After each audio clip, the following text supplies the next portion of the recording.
পানিহাটির একটা ঘটনার দিকে নজর রাখতে হবে, তার কারণ স্ত্রী শ্বশুরকে মার, হ্যাঁ এমনটাই অভিযোগ উঠে আসছে।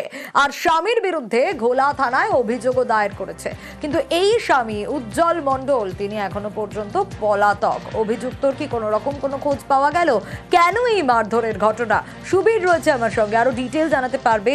সুবীর, কেন স্ত্রী এবং শ্বশুরকে মারধরের অভিযোগ উঠছে এবং এই যে অভিযুক্ত তার কোনো খোঁজ খবর পাওয়া গেল এখনো পর্যন্ত? দেখো, পানিহাটি রামকৃষ্ণপল্লীর বাসিন্দা তনয়া বিশ্বাসের সঙ্গে 3 বছর হয়েছে বিয়ে হয়েছে। গড়পা থানার অন্তর্গত এলাকার বাসিন্দা, তার নাম হচ্ছে উজ্জ্বল মণ্ডল।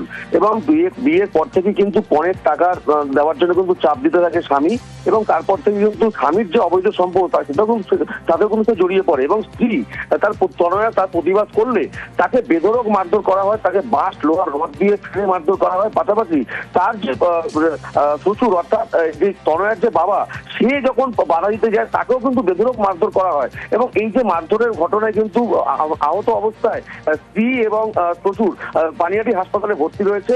এবং এই অভিযুক্ত যে স্বামী অর্থাৎ উজ্জ্বল মণ্ডলের নামে কিন্তু ইতিমধ্যেই ঘোড়া থানায় অভিযোগ দায়ের করা হয়েছে। ঘটনার পর থেকে পলাতক রয়েছে উজ্জ্বল মণ্ডল, তার খোঁজে বিভিন্ন জায়গায় তল্লাশি চালাচ্ছে ঘোড়া থানার পুলিশ। বেশ,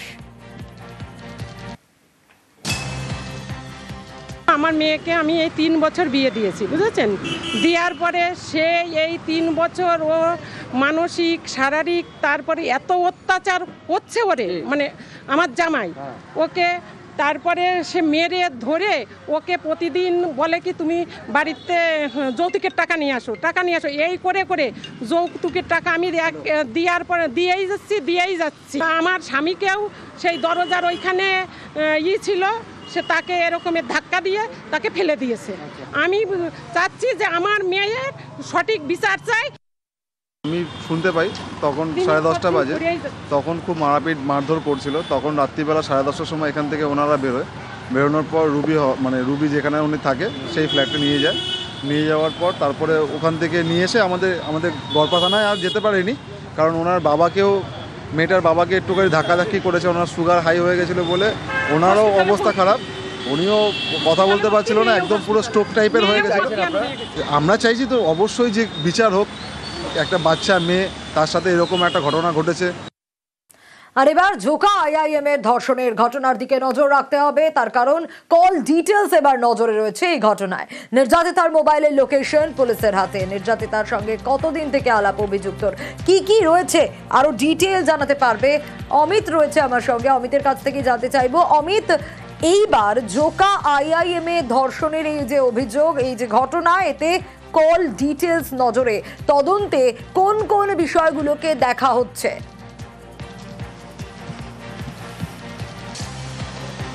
দেখো, তদন্তকারী আধিকারিকরা যে বিষয়টি আরো স্পষ্ট হতে চাইছেন, এই নির্যাতিতা তরুণী যিনি অভিযোগ করেছেন, অভিযোগকারিনীর সঙ্গে অভিযুক্ত এই পড়ুয়ার কবে থেকে পরিচয়, এবং ইতিমধ্যেই যে বিষয়টি এখন পর্যন্ত সামনে এসছে, সোশ্যাল মিডিয়াতে দুজনের পরিচয় হয়। এই পরিচয় হওয়ার পর তাদের যে টেলিফোনিক কনভারসেশন কতদিন ধরে চলছে এটা স্পষ্ট হওয়ার জন্য কল ডিটেলস রেকর্ড এই মুহূর্তে হাতে পেতে চাইছে তদন্তকারী আধিকারিকরা। এবং এই সিডিআর হাতে পেলে তদন্তকারী আধিকারিকরা স্পষ্ট হয়ে যাবেন যে এই নির্যাতিতা এবং যিনি অভিযুক্ত তাদের মধ্যে কতদিন ধরে যোগাযোগ রয়েছে, তারা কখন কোন সময় তাদের টেলিফোনিক কনভারসেশন হয়েছে, সেই বিষয়টি আরও স্পষ্ট হবে। সেই কারণে সিডিআরের জন্য সার্ভিস প্রোভাইডারের কাছে ইতিমধ্যে মেল করা হয়েছে কলকাতা পুলিশের তরফে। অন্যদিকে যেহেতু সোশ্যাল মিডিয়াতে পরিচয়, সেক্ষেত্রে চ্যাট এই মুহূর্তে তদন্তকারী আধিকারিকদের নজরে রয়েছে। সেক্ষেত্রে তাদের চ্যাট হিস্ট্রিও কিন্তু এই মুহূর্তে তদন্তের আওতায় রয়েছে, কারণ সেইগুলো খতিয়ে দেখতে চাই। সেক্ষেত্রে হোয়াটসঅ্যাপ, মেসেঞ্জার বা অন্যান্য কোনো অ্যাপে তাদের চ্যাট হয়েছে কিনা সেই বিষয়গুলো জানার চেষ্টা করছে। কারণ তদন্তকারী আধিকারিকরা ইতিমধ্যেই জানতে পেরেছেন যে বিভিন্ন অ্যাপে বা বিভিন্ন যে মেসেঞ্জারগুলো রয়েছে সেখানে তাদের মধ্যে বার্তালাপ হয়েছে বা সেখানে তাদের কনভারসেশন হয়েছে, সেইগুলো তারা পেতে মরিয়া। এবং ইতিমধ্যেই অভিযুক্তর ফোন, একটি আইফোন, সেটি বাজেয়াপ্ত করা হয়েছে। তবে এখনো পর্যন্ত সেই পাসওয়ার্ড এখনো পুলিশ হাতে পায়নি, কারণ জেরা পর্বে এই অভিযুক্ত সেই পাসওয়ার্ড দিতে এখনো পর্যন্ত নারাজ, এই তথ্য উঠে আসছে। আরো আপডেট রয়েছে, অমিত সঙ্গে থাকো, আসছি তোমার কাছে।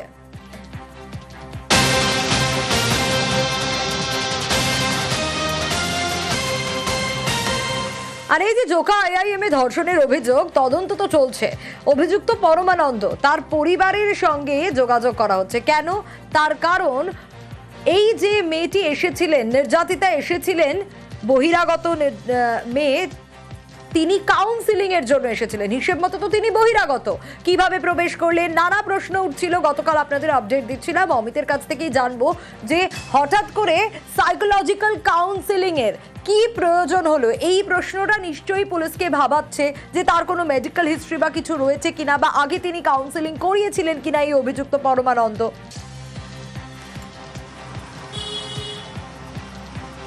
একেবারে এই বিষয়টিও কিন্তু তদন্তকারী আধিকারিকদের যথেষ্টই ভাবাচ্ছে বা গুরুত্ব সহকারে এই বিষয়টিও তারা জানার চেষ্টা করছেন।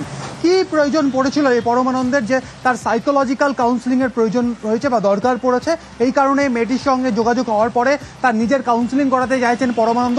এই কারণেই পরমানন্দের পরিবারের সঙ্গে ইতিমধ্যে যোগাযোগ করা হয়েছে তদন্তকারী আধিকারিকদের তরফে, এবং তাদের কাছে পরমানন্দের মেডিকেল হিস্ট্রি চাওয়া হয়েছে।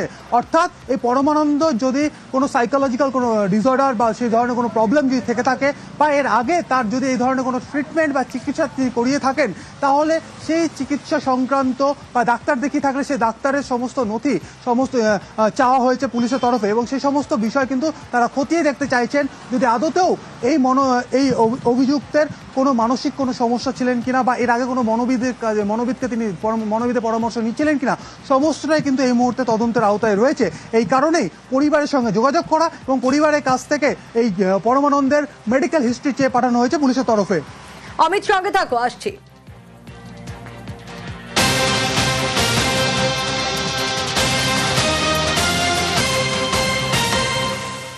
আর এই যে জোকা আইআইএম এর এই যে ঘটনা তদন্ত চলছে, এখানে পুলিশের নথিতেই বিভ্রান্তি। হ্যাঁ, ঠিকই শুনছেন। কেন এ কথা বলছি, তার কারণ এই যে সাইকোলজিক্যাল কাউন্সিলিং এর দরকার কেন পড়লো, কিন্তু এই সাইকোলজিক্যাল কাউন্সিলর আসলে কে, নির্যাতিতা নাকি অভিযুক্ত, কে কার কাউন্সিলিং করতো, পুলিশের নথিতে কি কি তথ্য রয়েছে, অমিত জানাতে পারবে আরো ডিটেল।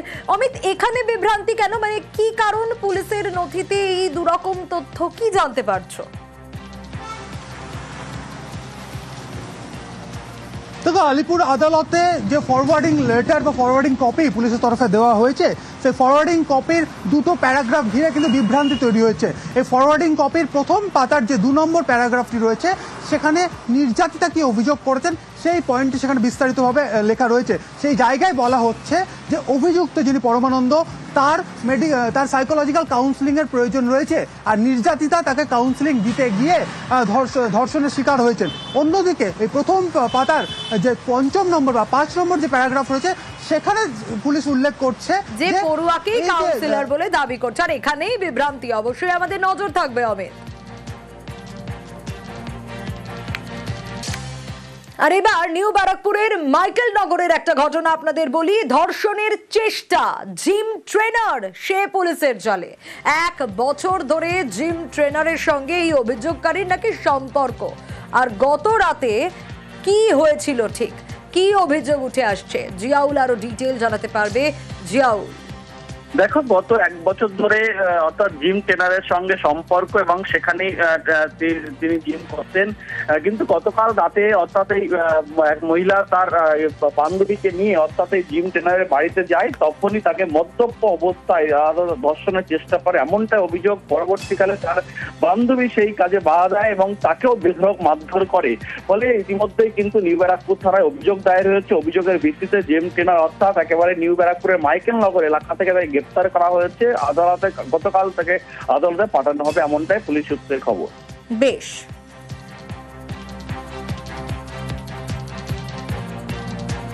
আর এবার নিউ ব্যারাকপুরের মাইকেল নগরের একটা ঘটনা আপনাদের বলি। ধর্ষণের চেষ্টা, জিম ট্রেনার সে পুলিশের জালে। 1 বছর ধরে জিম ট্রেনারের সঙ্গে এই অভিযোগকারীর নাকি সম্পর্ক। আর গত রাতে কি হয়েছিল ঠিক, কি অভিযোগ উঠে আসছে, জিয়াউল আরো ডিটেল জানাতে পারবে।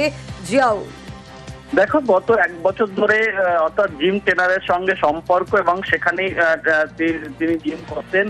কিন্তু গতকাল রাতে অর্থাৎ এই এক মহিলা তার বান্ধবীকে নিয়ে অর্থাৎ এই জিম ট্রেনারের বাড়িতে যায়, তখনই তাকে মদ্যপ অবস্থায় ধর্ষণের চেষ্টা করে, এমনটা অভিযোগ। পরবর্তীকালে তার বান্ধবী সেই কাজে বাধা দেয় এবং তাকেও বেধড়ক মারধর করে। ফলে ইতিমধ্যেই কিন্তু নিউ ব্যারাকপুর থানায় অভিযোগ দায়ের হয়েছে। অভিযোগের ভিত্তিতে জিম ট্রেনার অর্থাৎ একেবারে নিউ ব্যারাকপুরের মাইকেল নগর এলাকা থেকে গ্রেফতার করা হয়েছে। আদালতে গতকাল থেকে আদালতে পাঠানো হবে, এমনটাই পুলিশ সূত্রের খবর। বেশ।